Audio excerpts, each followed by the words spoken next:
नमस्कार साथियों, एग्जाम्पल 91 में आप सभी का स्वागत है दोस्तों। चलिए आज हम लोग घटना चक्र पूर्वावलोकन का डिस्कशन करेंगे दोस्तों। बिहार दरोगा स्पेशल के लिए ये सीरीज चलाया जा रहा है दोस्तों। अभी बिहार पीसीएस के लिए दोस्तों जो 68वीं एग्जाम आगामी होने वाला उसके लिए ये सीरीज को चलाया जा रहा है। आप लोग जिस तरह इस पर कमेंट कीजिएगा उस तरह से हम इस सीरीज को आगे कंटिन्यू करेंगे, नहीं तो फिर इस सीरीज को भी बंद कर देंगे। ऐसे सेट 68वें बीपीएससी का रेगुलर और एक सेट दोस्तों बिहार दरोगा का और एक बिहार सिविल कोड का सेट इस पे चलाया जाएगा रेगुलर दोस्तों। चलिए हम स्टार्ट करते हैं। आगे आपको पूर्वावलोकन, भारत का इतिहास, घटना चक्र के बारे में चर्चा करते हैं।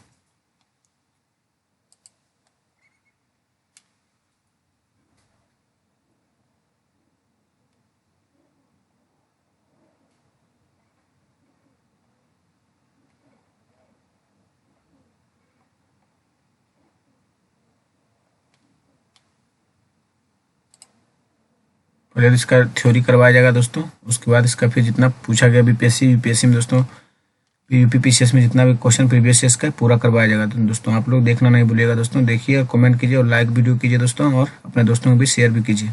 और चैनल को अच्छा लगे वीडियो दोस्तों, चैनल को सब्सक्राइब भी कीजिए, जिससे हम इस तरह का वीडियो हमेशा इस पर कंटेंट डालते रहें दोस्तों।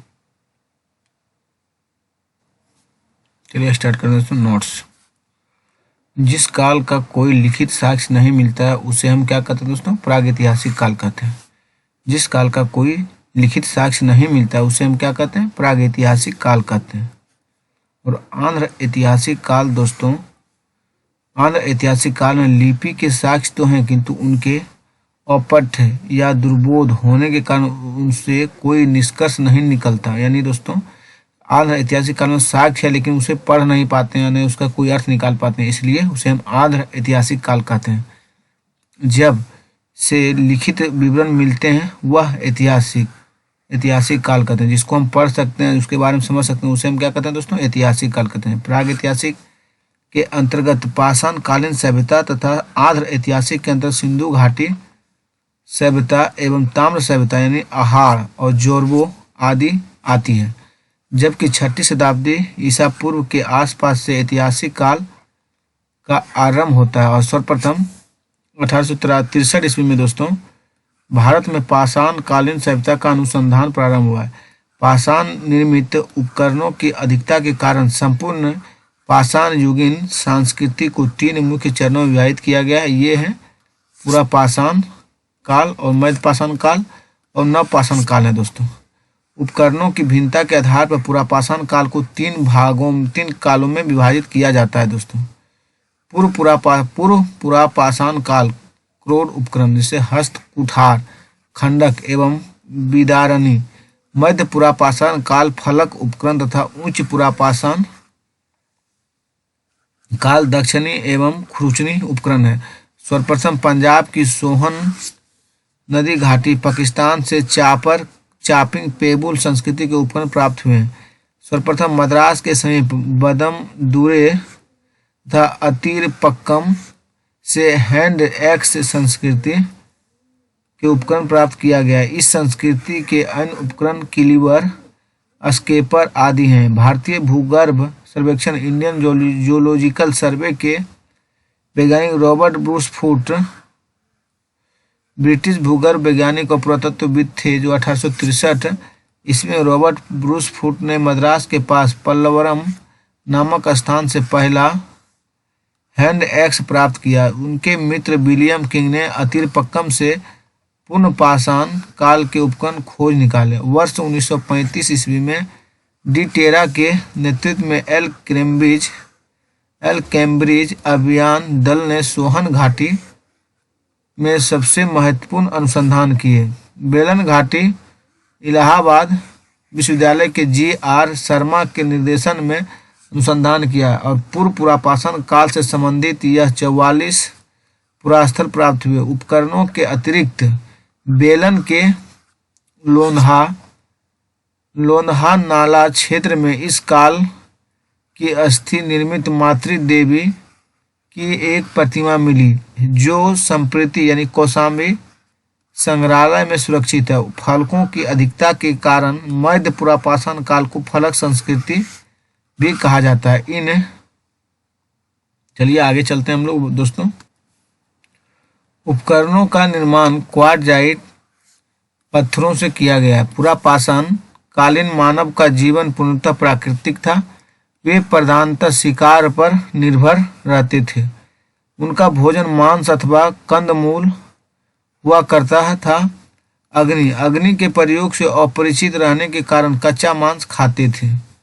इस युग का मानव शिकारी एवं खाद्य संग्राहक था। इस काल के मानव को पशुपालन तथा कृषि का ज्ञान नहीं था दोस्तों।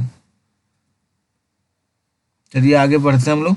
भारत में मध्यपाषाण काल के विषय में जानकारी सर्वप्रथम 1837 से 68 ईस्वी में हुई, जब आर्कीबलाड कोरलाई ने विंध्य क्षेत्र में शैल चित्र रॉक पेंटिंग खोज निकाले। मध्यपाषाण काल के विशिष्ट औजार सूक्ष्म पाषाण या पत्थर के बहुत छोटे औजार हैं। भारत में मानव अस्थिपंजर सर्वप्रथम मध्यपाषाण काल से ही प्राप्त होने लगता है। गुजरात में स्थित लंगनाज सबसे महत्वपूर्ण पुरास्थल है। यहाँ से लघु पाषाणोपकरणों के अतिरिक्त पशुओं की हड्डियाँ, कब्रिस्तान तथा कुछ मिट्टी के बर्तन भी प्राप्त हुए। यहाँ से 14 मानव कंकाल भी मिले। मध्यपाषाण कालीन मदहा प्रतापगढ़ उत्तर प्रदेश से हड्डी एवं सी प्राप्त हुई। और जी.आर. शर्मा ने मदहा के 3 क्षेत्रों का उल्लेख किया, जो झील क्षेत्र और बूचड़खाना संयुक्त क्षेत्र एवं कब्रिस्तान निवास क्षेत्र में बांटा था। बूचड़खाना संकुल क्षेत्र से हड्डी एवं सिंह निर्मित उपकरणों एवं आभूषण बड़े पैमाने पर पाए गए। डॉक्टर जयनारायण पांडे द्वारा लिखित पुस्तक पुरातत्व विमर्श में मदहा और सराय नहर राय एवं दमदमा तीनों ही स्थलों से हड्डी के उपकरण और आभूषण पाए जाने का उल्लेख है। दमदमा में किए गए उत्खनन के फलस्वरूप पश्चिम तथा मध्यवर्ती क्षेत्रों में कुल मिलाकर 41 मानव सावधान ज्ञात हुए। मतलब दोस्तों मानव का शव 41 को पश्चिम तथा मध्यवर्ती क्षेत्र से ज्ञात हुआ था। इन सावधानों में 5 सावधान युग्म सावधान थे। जोड़ी 2-2 जोड़ी का था दोस्तों। और एक सावधान में 3 मानव कंकाल एक साथ दफनाए हुए मिले। 6 सावधानों में 1-1 कंकाल मिले। इस प्रकार कुल 48 मानव कंकाल प्राप्त हुए। सराय नहर ऐसी समाधि मिली जिसमें 4 मानव कंकाल एक साथ दफनाए गए थे। यहाँ से कब्रें, समाधियां और आवास क्षेत्र के अंतर स्थित थी। कब्रें छिछली और अंडाकार थी। विंध्य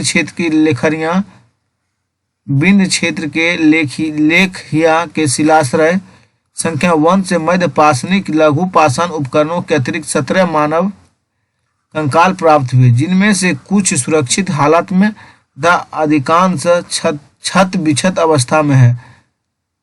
अमेरिका के ओरेगोन विश्वविद्यालय के जॉन आर. लुकास के अनुसार लेखिया में कुल 27 मानव कंकालों की अस्थियां मिली है। पशुपालन का प्रारंभ मध्यपाषाण काल में हुआ।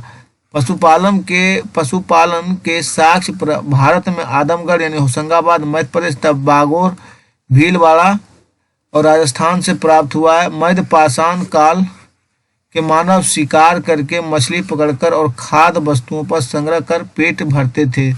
मध्य प्रदेश के रायसेन जिले में स्थित भीमबेटका प्रौद्योगिकी क्षेत्र भीमबेटका के प्रागैतिहासिक शैल चित्रकला का श्रेष्ठ उदाहरण है। भारत में सर्वाधिक 700 से अधिक शिलाश्रय प्राप्त हुए हैं, जिसमें से 243 को क्रमांक दिया गया है, जिसमें से 133 शिलाश्रयों में चित्रकारी प्राप्त हुई। और यूनेस्को ने भीमबेटका शैल चित्रों को विश्व विरासत सूची में सम्मिलित किया है। सर्वप्रथम खदानों का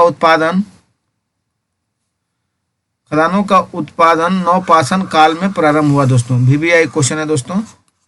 सर्वप्रथम खदानों का उत्पादन नवपाषाण काल में प्रारंभ हुआ। इसी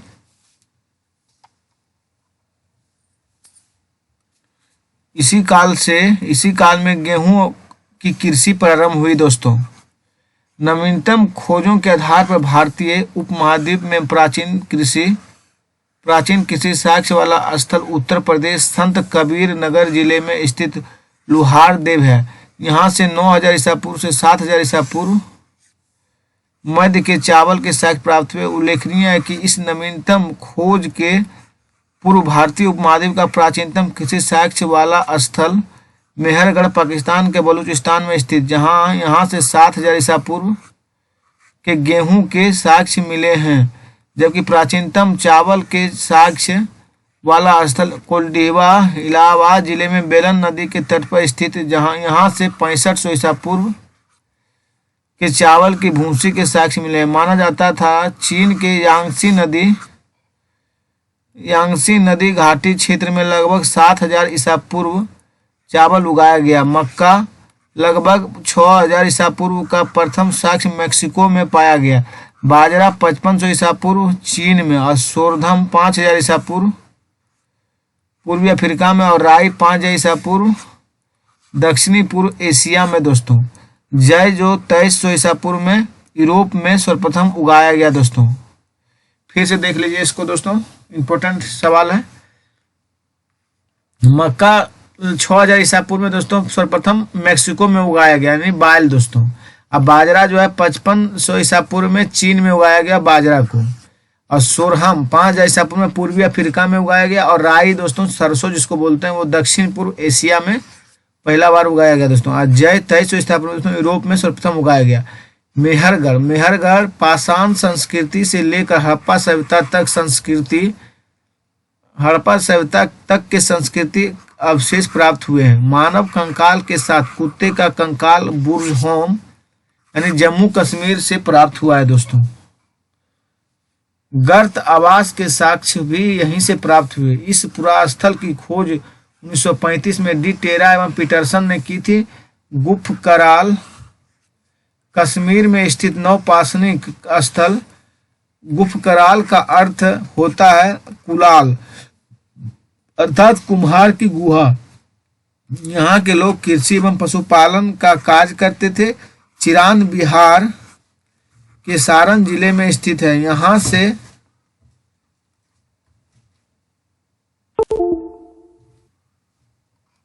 से नवपाषाणिक अवशेष प्राप्त हुए। यहाँ से हड्डी के अनेक उपकरण प्राप्त हुए दोस्तों।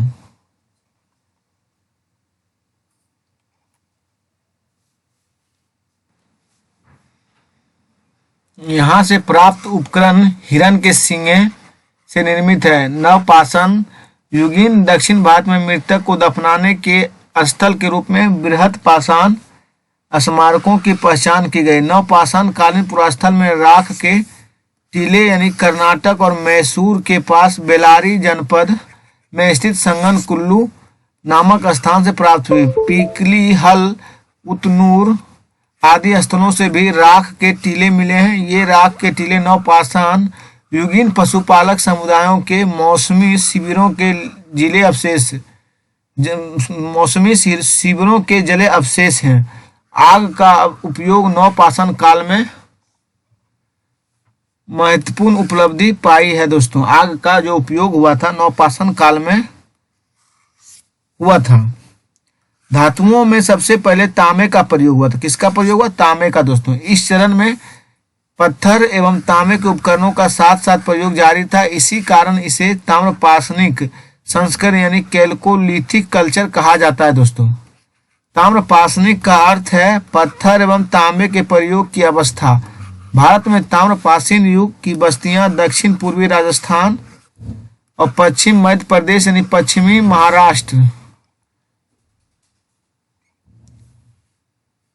महाराष्ट्र तथा दक्षिण पूर्व भारत में पाई जाती है दोस्तों।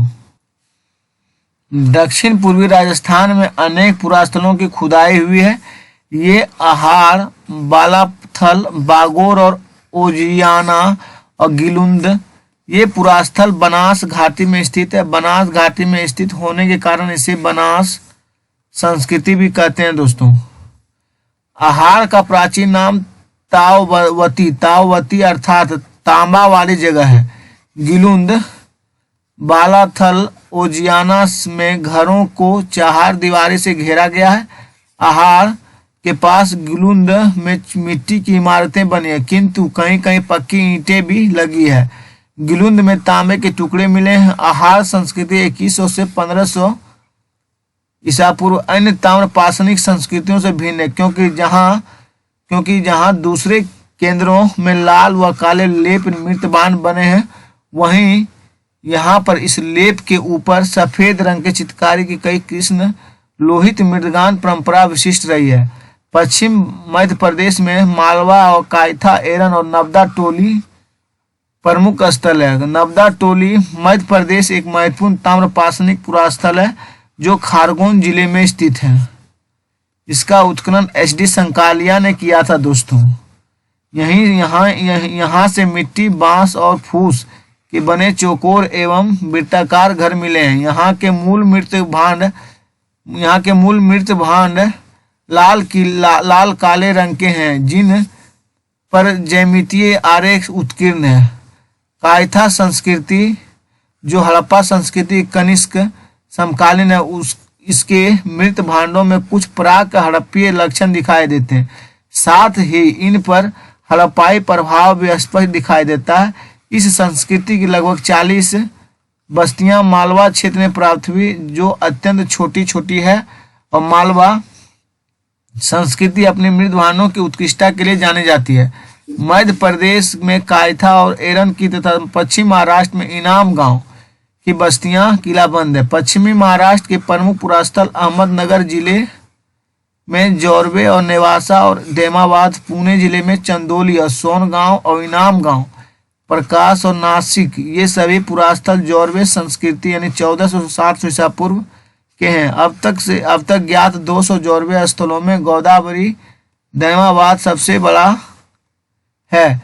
यह लगभग 20 हेक्टेयर में फैला है, जिसमें लगभग 4000 लोग रह सकते हैं। नेवासा जोरवे संस्कृति स्थल से पटसन का साक्ष्य प्राप्त हुआ दोस्तों। टोटीदार पात्र परंपरा जोरवे संस्कृति की विशिष्ट पहचान है। महाराष्ट्र की ताम्र पाषाण कालीन संस्कृति जोरवे संस्कृति के नेवासा और देमाबाद और चंदोली, इनाम गांव आदि पुरास्थलों में मृतकों के अस्थि कलश में रखकर उत्तर से दक्षिण दिशा में घरों के फर्श के नीचे दफनाए जाने के साक्ष्य प्राप्त हुए। आरंभिक ताम्र पाषाण अवस्था इनाम गांव स्थल पर चूल्हों सहित बड़े बड़े कच्ची मिट्टी के मकान और गोलाकार गड्ढे वाले मकान मिले हैं। पश्चात की अवस्था 1300 से 1000 ईसा पूर्व में 5 कमरों वाले एक मकान मिला है, जिसमें 4 कमरे आयताकार और 1 वृत्ताकार है। इनाम गांव में 130 से अधिक घर NCERT के अनुसार 100 से अधिक हैं और अनेक कब्र पाई गई है। यह बस्ती किलाबंद है और खाई से घिरी हुई है। यहाँ शिल्पी या पंसारी लोग पश्चिम छोर पर रहते थे। जब सरदार प्रायः केंद्र स्थल में रहता था, यहाँ से अन्नागार भी मिला है। पूर्वी भारत में गंगा तटवर्ती चिरांद के अलावा पश्चिम बंगाल के वर्धमान जिले के पांडुराजर, डीबी और वीरभूमि जिले में महिषपदल उल्लेखनीय ताम्रकालीन स्थल है। कुछ अन्य पुरास्थल जहाँ खुदाई हुई वे हैं बिहार में सेनुवार और सोनपुर और ताराडीह तथा पूर्वी उत्तर प्रदेश में खेरडिया और खेराडीह और नरहन है। बिहार, महाराष्ट्र और मध्य प्रदेश में रहने वाले लोग टोटी वाले जलपात्र हैं। गोड़ीदार और तसत गोड़ीदार कटोरा बनाते थे। दक्षिण पूर्वी राजस्थान, पश्चिमी मध्य प्रदेश और पश्चिमी महाराष्ट्र और अन्यत्र रहने वाले ताम्र पाषाण युग के लोग मवेशी पालन और कृषि करते थे। वे गाय, भेड़, बकरी और भैंस रखते थे और हिरन का शिकार भी करते थे। यहाँ से ऊंट के अवशेष प्राप्त हुए। मुख्य अनाज गेहूं और चावल के अतिरिक्त बाजरे की भी खेती करते थे। ताम्र पाषाण युग के लोग शिल्प कर्म में निसंदेह बड़े दक्ष थे और पत्थर का काम भी अच्छा करते थे। वे कार्नेलियन, स्टेटाइट और क्वार्ट्ज क्रिस्टल जैसे अच्छे पत्थरों के मनके या गुटी काएं भी बनाते थे। वे लोग कताई और बुनाई जानते थे क्योंकि मालवा में चरखे और तकलियां मिली है। महाराष्ट्र में कपास, सन और सेमल की रुई के बने धागे भी मिले हैं। इनाम गांव में कुंभकार, धातुकार और हाथी का दांत के शिल्पी, चूना बनाने वाले और खिलौने की मिट्टी की मूर्ति, टेराकोटा बनाने वाले कारीगर भी दिखाई देते हैं। इनाम गांव में मातृ देवी की प्रतिमा मिली है जो पश्चिमी एशिया में पाई जाने वाली ऐसी प्रतिमा की प्रतिरूप है। मालवा और राजस्थान में मिली रूढ़ शैली में बनी मिट्टी की वृषभ मूर्तिकाएं यह सूचित करती है कि वृषभ यानी सांड धार्मिक पंथ का प्रतीक है। पश्चिमी महाराष्ट्र के चंदोली और नेवासा बस्तियों में कुछ बच्चे के गलों में तांबे के मनके का हार पहनाकर उन्हें दफनाया गया है, जबकि अन्य बच्चों की कब्रों में सामान के तौर पर कुछ बर्तन मात्र है। महाराष्ट्र के मृतक को उत्तर दक्षिण की दिशा में रखा जाता था, किंतु दक्षिण भारत में पूर्व पश्चिम की दिशा में रखा जाता था। पश्चिम भारत में लगभग संपूर्ण सावधान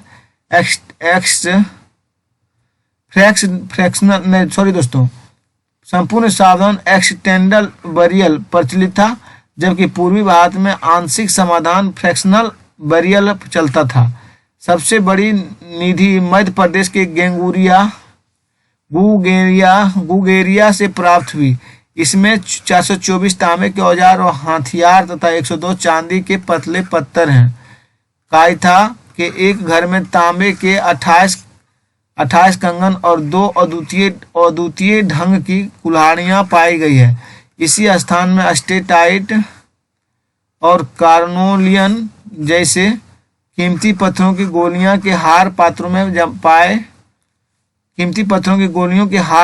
में जमा पाए गए हैं। गणेश्वर स्थल राजस्थान में खेतरी ताम्रपट्टी के सीकर झुनझुन क्षेत्र के तांबे की समृद्ध खानों के निकट पड़ता है। दक्षिण भारत में ब्रह्मगिरी और पिकलीहल और संगल कल्लू, मस्की या हुल्लूर आदि में ताम्रपाषाण युगीन बस्तियों के साक्ष्य मिले हैं।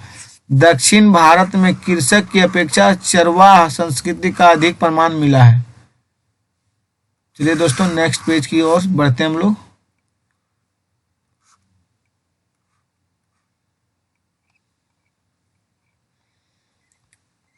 अब दोस्तों क्वेश्चन आंसर आ गया, प्रैक्टिस कीजिए, हम लोग करते हैं साथ में मिलके। भारत में सर्वप्रथम 1861 ईस्वी में अलेक्जेंडर क्लिंडम को पुरातत्व सर्वेक्षण के रूप में नियुक्त किया गया था। 1871 में पुरातत्व सर्वेक्षण को सरकार के एक विभाग के रूप में गठित किया गया। वर्ष 1901 में लॉर्ड कर्जन के समय इसे भारतीय पुरातत्व सर्वेक्षण के रूप में केंद्रीकृत कर जॉन मार्शल को इसका प्रथम महानिदेशक बनाया गया। वर्ष 1902 में जॉन मार्शल ने कार्यभार ग्रहण किया। चलिए अब इससे जो प्रश्न पूछा गया इतना नोट से दोस्तों, उसको चलिए हम भाई बहनों दोनों मिलकर देखते हैं और पढ़ते हैं आगे। रॉबर्ट ब्रूस फुट थे एक क्या थे दोस्तों? पुरातत्वविद थे, भूगर्भ वैज्ञानिक थे कि पुरावनस्पति शास्त्री थे कि इतिहासकार थे दोस्तों? क्या थे? भूगर्भ और पुरातत्वविद दोनों थे दोस्तों। देखिए यहाँ, चलिए यूपी लोअर डिवीजन 2015 में पूछा गया दोस्तों, इसको पढ़ते हैं डिटेल में। इनसाइक्लोपीडिया ब्रिटेनिका के अनुसार रॉबर्ट ब्रूस फुट ब्रिटिश भूगर्भ वैज्ञानिक और पुरातत्वविद थे। जियोलॉजिकल सर्वे से समृद्ध रॉबर्ट ब्रूस फुट 1863 में भारत में पाषाणकालीन बस्तियों के अन्वेषण की शुरुआत की। अतः स्पष्ट है कि इस प्रश्न का उत्तर ये भी दोनों सही है।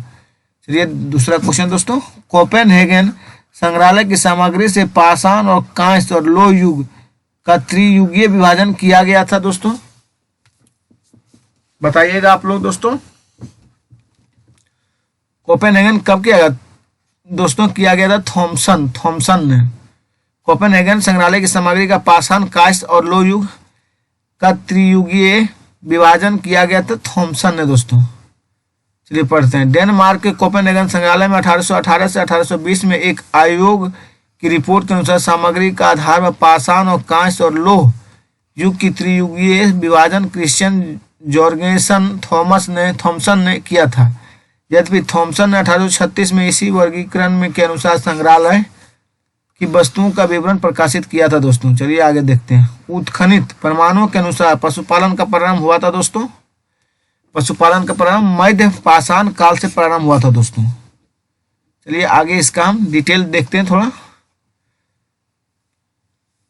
मध्य पाषाण काल के अंतिम चरण में पशुपालन के साक्ष्य प्राप्त होने लगते हैं। ऐसे पशुपालन के साक्ष्य भारत में आदमगढ़ यानी होशंगाबाद, मध्य प्रदेश, बागोर यानी भीलवाड़ा, राजस्थान से मिलता है दोस्तों। चलिए हम लोग आगे की ओर बढ़ते हैं।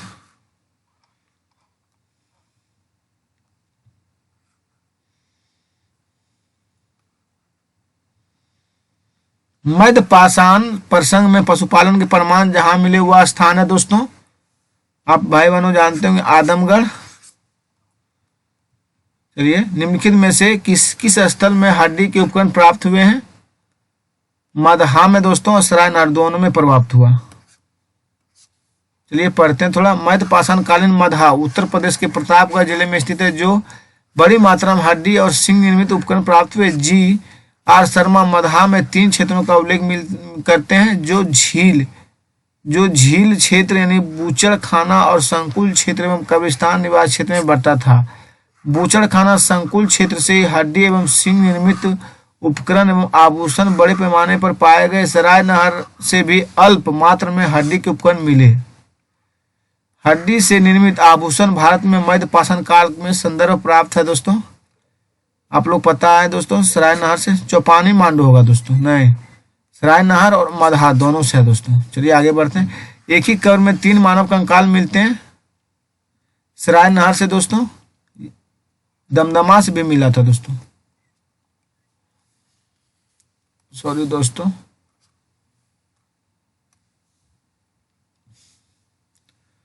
एक ही कब्र में 3 मानव कंकाल कहां से मिले दोस्तों? दमदमा से। चलिए देख लेते हैं। मध्य गंगा घाटी के प्रतापगढ़ जिले में स्थित सराय नहर और मदहा तथा दमदमा का उत्खनन हुआ।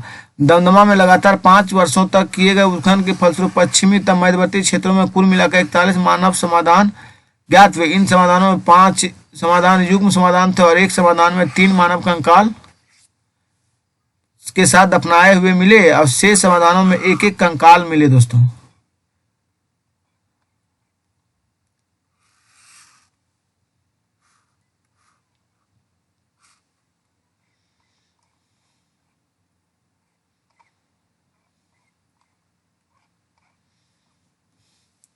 खदानों की कृषि सर्वप्रथम प्रारंभ हुई थी दोस्तों नवपाषाण काल में। खदानों की कृषि सर्वप्रथम कब प्रारंभ हुई थी दोस्तों? नवपाषाण काल में।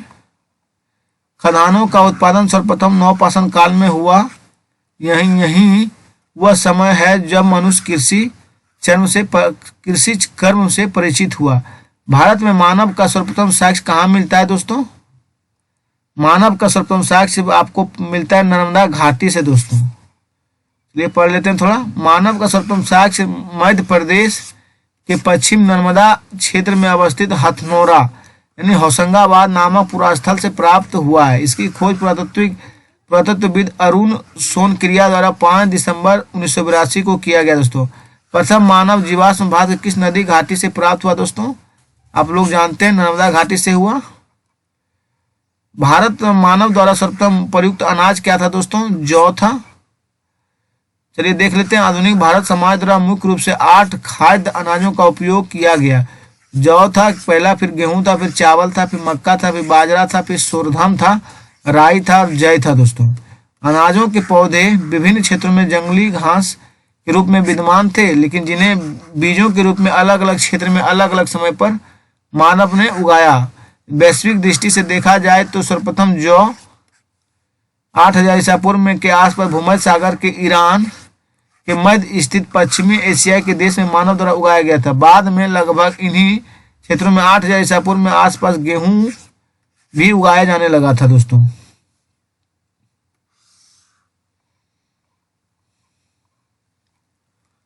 भारतीय उपमहाद्वीप में कृषि के प्राचीनतम साक्ष्य प्राप्त कहाँ से हुए दोस्तों? कृषि के उप साक्ष्य लोहार देव से। भारतीय उपमहाद्वीप में कृषि के प्राचीनतम साक्ष्य कहाँ से प्राप्त हुए दोस्तों? लोहार देव से। चलिए देखते हैं दोस्तों इसको डिटेल में। नवीनतम खोजों के आधार पर भारतीय उपमहाद्वीप में प्राचीनतम कृषि का साक्ष्य वाला स्थल उत्तर प्रदेश संत कबीर नगर जिले में स्थित लोहार देव है, जहां यहाँ से 9000 ईसा पूर्व से 7000 ईसा पूर्व तक बीच चावल के साक्ष्य प्राप्त हुए। उल्लेखनीय है कि इस नवीनतम खोज के पूर्व भारतीय उपमहाद्वीप का प्राचीनतम कृषि साक्ष्य वाला स्थल मेहरगढ़ पाकिस्तान के बलूचिस्तान में स्थित यहाँ से 7000 ईसा पूर्व गेहूं के साक्ष्य में, जबकि प्राचीनतम का चावल के साक्ष्य वाला स्थल कोलडीबा इलाहाबाद जिले में बेलन घाटी तट पर स्थित यहाँ 6500 ईसा पूर्व में चावल की भूसी के साक्ष्य में माना जाता है कि उपरोक्त संदर्भ में अब यदि विकल्प में लोहार देव उपरोक्त संदर्भ में अब यदि विकल्प में लोहार देव रहता है तो उपर्युक्त विकल्प वही होगा, परंतु लोहार देव के विकल्प में ना होने पर स्थिति में इसका उत्तर पूर्व की भांति भी हो सकता है। समझ गए होंगे दोस्तों। अगर लोहार देव नहीं रहेगा तो आप कोल्डीवा मारिएगा इसे, नहीं तो नहीं मारिएगा। लोहार देव रहेगा तो लोहार देव मारिएगा। भारतीय उपमहाद्वीप में कृषि के प्राचीनतम साक्ष्य प्राप्त हुए कब? मेहरगढ़ से दोस्तों। भारतीय उपमहाद्वीप में कृषि के प्राचीनतम साक्ष्य मेहरगढ़ से प्राप्त हुआ था। भारतीय उपमहाद्वीप में कृषि के प्राचीनतम साक्ष्य कहाँ से प्राप्त हुए दोस्तों? मेहरगढ़ से। नवपाषाण युग में भारतीय उपमहाद्वीप के उत्तर पश्चिमी क्षेत्र में निम्नलिखित में किस स्थान पर कृषि के अभ्युदय के प्रारंभिक प्रमाण प्राप्त हुआ दोस्तों? मेहरगढ़ से। चलिए आगे की ओर हम लोग बढ़ते हैं दोस्तों।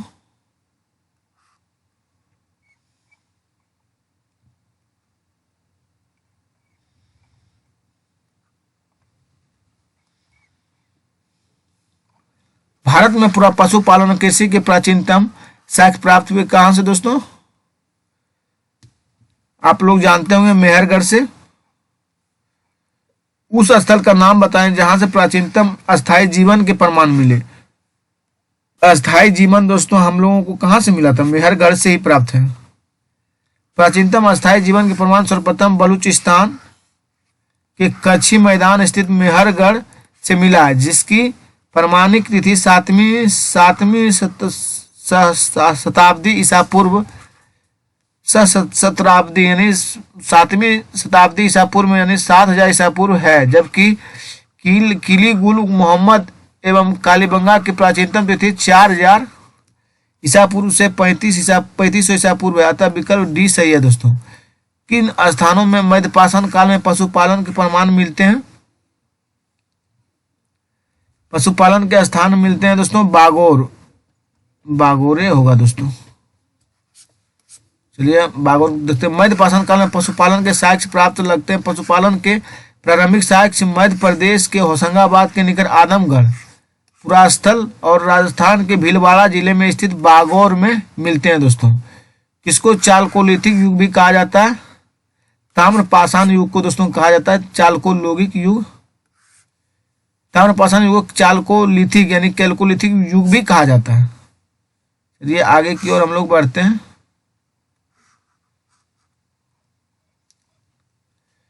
आहड़ सभ्यता के बारे में कथनों विचार करें। आहड़वासी तांबा गलाना जानते थे। ये लोग चावल से परिचित नहीं थे। धातु का काम आहड़वासियों की अर्थव्यवस्था का एक साधन था। यहाँ से काले लाल रंग के मृदवान मिले, जिन पर सामान्यतः सफेद रंग के ज्यामितीय आकृति उकेरी गई। दोस्तों 1 और 3 और 4 सही है दोस्तों, 2 सही नहीं है दोस्तों। यहाँ चावल का पहचान हुआ था दोस्तों, यहाँ नहीं होगा। देखिए पढ़ते हैं। आहार दक्षिण पूर्व राजस्थान में स्थित एक प्रमुख ताम्रपाषाणिक संस्कृति का स्थल है। आहार संस्कृति के लोग मूलतः कृषि एवं पशुपालक थे और गेहूं और जौ और चावल से परिचित थे, लेकिन आहार का एक अन्य नाम तामबत्ती यानी तांबा वाला स्थान भी मिलता है, जिससे समुचित होता है कि जिससे सूचित होता है यहाँ तांबा बहुतायत में उपलब्ध था। यहाँ के निवासी तांबे को गलाकर मनचाही वस्तुएं तैयार करते थे। धातु का काम आहार वासियों की अर्थव्यवस्था का एक प्रमुख साधन है। तो यहाँ से काले लाल रंग के मृदभान की प्राप्ति हुई, जिन पर सामान्यतः सफेद रंग की ज्यामितीय आकृतियां उकेरी गई। इस प्रकार विकल्प ए सही है दोस्तों। चलिए, निम्न में से किस एक पुरास्थल में पाषाण संस्कृति से लेकर हड़प्पा सभ्यता तक संस्कृति अवशेष प्राप्त हुए दोस्तों? तो देखते हैं दोस्तों, मेहरगढ़ से क्या पूछा गया, किस एक पुरास्थल से पर पाषाण संस्कृति के से लेकर हड़प्पा सभ्यता के संस्कृति का अवशेष मिलता है? मेहरगढ़ में दोस्तों। बलूचिस्तान यानी पाकिस्तान से स्थित पुरास्थल मेहरगढ़ से पाषाण संस्कृति से लेकर हड़प्पा सभ्यता तक संस्कृति अवशेष प्राप्त होते हैं। नर्मदा टोली का उत्खनन किसने किया दोस्तों?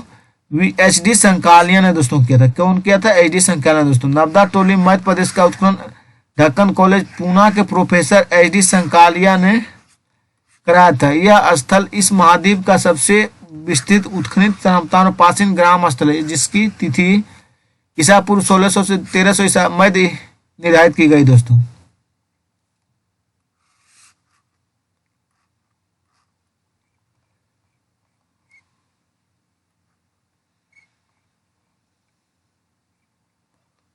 नर्मदा टोली किस राज्य में अवस्थित है दोस्तों? आप लोगों को पता है दोस्तों, मध्य प्रदेश में है। बृहद पाषाण स्मारकों की पहचान की गई थी दोस्तों। मृतकों को दफनाने के स्थान के रूप में दोस्तों की गई थी। एक बार चलिए देखते हैं इसको डिटेल में दोस्तों। नवपाषाण युगीन दक्षिण भारत में शवों को विभिन्न प्रकार की समाधियों में दफनाने की परंपरा विद्यमान थी। इन समाधियों को, जो विशाल पाषाण खंडों में निर्मित है, बृहद पाषाण या मेगालिथ के नाम से जाना जाता है। इनके विभिन्न प्रकार हैं, जैसे शिष्ट समाधि, पीठ सर्किल और कैन सर्किल और dolmen, umbrella stone, hood stone, कंदरियाएं, मेहराएं दोस्तों। राख का टीला निम्नलिखित में किस नवपाषाण स्तर से संबंधित है दोस्तों? राख का टीला आपका दोस्तों है संगन कल्लू से हो जाएगा। कर्नाटक में मैसूर के पास बेलारी जनपद में स्थित संगन कल्लू नामक नवपाषाण कालीन पुरास्थल में राख के टीले प्राप्त हुए थे। भीमबेटका किसके लिए प्रसिद्ध है दोस्तों? भीमबेटका गुफाओं के शैल चित्रों के लिए प्रसिद्ध था। मध्य प्रदेश के रायसेन जिले में स्थित भीमबेटका प्रागैतिहासिक शैल चित्रकला का श्रेष्ठ उदाहरण है। इन गुफाओं में जीवन के विविध रंगों और पेंटिंग के रूप में उकेरा गया है, जिनमें हाथी, सांभर, हिरण आदि के चित्र हैं। अब तक लगभग 700 शरण स्थलियों की पहचान की जा चुकी है। 133 चित्र बनाए गए हैं। कौन सा स्थल प्रागैतिहासिक चित्रकला के लिए प्रसिद्ध है? तो दोस्तों भीमबेटका या भीमबेटके होगा दोस्तों।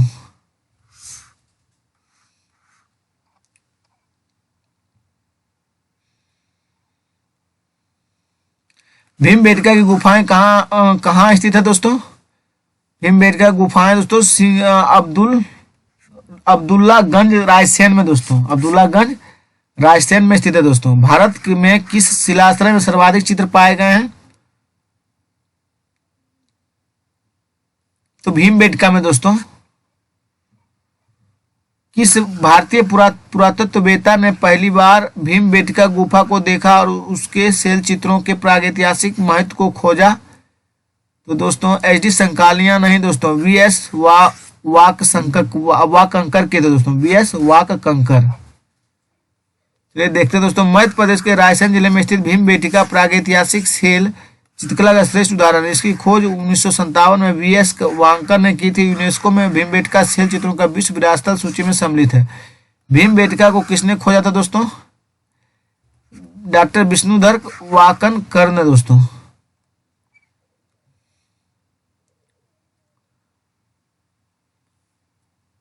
ध्यान दिया हुआ देखिए दोस्तों, इसकी खोज 1957 में वी.एस. वाकर ने की थी। चलिए आगे पढ़ते हैं हम लोग। गैरिक मृदवान पात्र OCP का नामांकन हुआ था दोस्तों हसनापुर में। चलिए आगे की ओर बढ़ते हैं।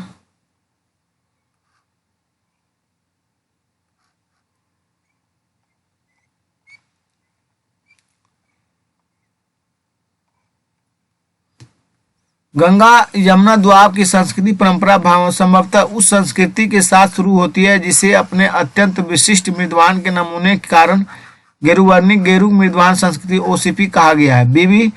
बीबी लाल ने 1951 हस्तिनापुर में सर्वप्रथम गैरिक मृदवान प्राप्त किया और वहीं इनका नामांकन हुआ दोस्तों। ताम्राशय काल में महाराष्ट्र के लोग मृतकों के घर के फर्श के नीचे किस तरह रखकर दफनाते थे? दक्षिण से उत्तर की ओर दोस्तों।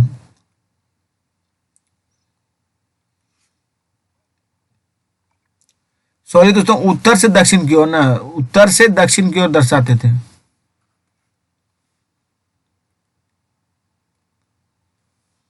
चलिए आगे बढ़ते हैं हम लोग दोस्तों। महाराष्ट्र में ताम्रपाषाणी कालीन संस्कृति जोरवे संस्कृति के नेवासा देमाबाद और कोठे और चंदोली और इनाम गांव में आदि पुरा स्थलों में घरों से मृतकों की को अस्थि कलश में रखकर उत्तर से दक्षिण स्थिति में घरों के फर्श के नीचे दफनाए जाने के साक्ष्य मिले हैं। कब्र में मिट्टी की हड्डियां और तांबे में कुछ वस्तुएं भी रखी जाती थी दोस्तों।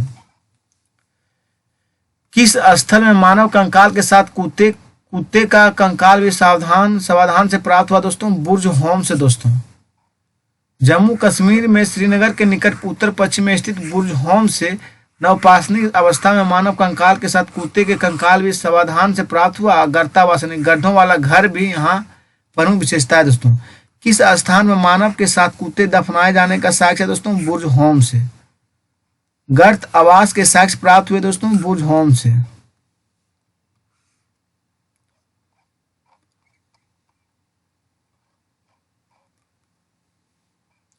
चलिए मिलान करें दोस्तों ऐतिहासिक स्थान और ख्याति उपकरण। ख्याति का कारण दोस्तों, बुर्ज होम आपका हो गया है टेराकोटा ताम्र कलाकृतियां दोस्तों। दो सही है दोस्तों, 2 और 3 मतलब हो गया चंद्र केतुगढ़ हो गया टेराकोटा दोस्तों। गणेश्वर ताम्र कलाकृतियां हो गया दोस्तों। बोझो नामक नवपाषाणी पुरास्थल जम्मू कश्मीर केंद्र शासित प्रदेश में अवस्थित है। इस पुरास्थल की खोज 1935 में डी टेरा पीटरसन ने की थी। इस पुरास्थल में गर्तावास के साक्ष्यों की प्राप्ति हुई। चंद्र केतुगढ़ पश्चिम बंगाल प्रांत में स्थित एक प्रमुख ऐतिहासिक पुरातत्व पुरास्थल है। विद्याधरी नदी के तट पर अवस्थित है। यहाँ से ऐतिहासिक काल में टेराकोटा कला के कई उदाहरण प्राप्त हुए और जो तत्कालीन शिल्प कौशल की एक असामान्य विशेषता प्रदर्शित करता है। गणेश्वर राजस्थान प्रांत में स्थित एक प्रमुख ताम्रपाषाणिक पुरास्थल है। इस पुरास्थल की खोज राजस्थान विश्वविद्यालय के पुरातत्व विभाग के प्रोफेसर रतन चंद्र अग्रवाल ने की थी और इस पुरास्थल में दोहरी पेंचदार श्रेवली ताम्र जरूरी न है ये सब दोस्तों। विंध्य क्षेत्र के किस शिलाश्रय से सर्वाधिक मानव कंकाल मिले हैं? सर्वाधिक मानव कंकाल मिले दोस्तों आपका लेखरिया से दोस्तों, लेखिया से। डॉक्टर JN पांडे की पुस्तक पुरातत्व विमर्श के अनुसार विंध्य के क्षेत्र में लेखिया शिलाश्रय संख्या 1 में मध्यपाषाणिक लघु पाषाण उपकरणों के अतिरिक्त 17 मानव कंकाल प्राप्त हुए, जिनमें से कुछ सुरक्षित हालात में और तथा अधिकांश छत बिछत अवस्था में प्राप्त हुए। अमेरिका और ओरेगन विश्वविद्यालय के जॉन R लुकास के अनुसार लेखिया में कुल 27 मानव कंकाल की अस्थियां मिली। नीचे दिए कथनों में ए तथा अभिकथन ए और कारण आर कहाँ पहचाना दोस्तों? अभिकथन ए, विंध्य क्षेत्र के पाषाण युगीन लोगों में नूतन भूतल काल के अंत में गंगा घाटी में जन किया गया। और दोस्तों आर में है जलवायु परिवर्तन के कारण इस काल में शुष्कता का चरण था। तो दोस्तों ए और आर दोनों सही है, व्याख्या भी सही है दोस्तों। चलिए देखते हैं हम लोग। GR शर्मा ने सराय नहर में खुदाई के बाद यह अवधारणा दी कि नूतन भूतकाल के अंत में सूखे के कारण विंध्य क्षेत्र में भोजन की कमी के कारण लोगों ने गंगा घाटी क्षेत्र में प्रवास किया था। भारतीय पुरातत्व सर्वेक्षण ने निम्नलिखित विभागों मंत्रालयों में से किसका संलग्न करता था दोस्तों? तो करता था मानव संसाधन विकास संस्कृति का दोस्तों, सॉरी किसका करता? संस्कृति का।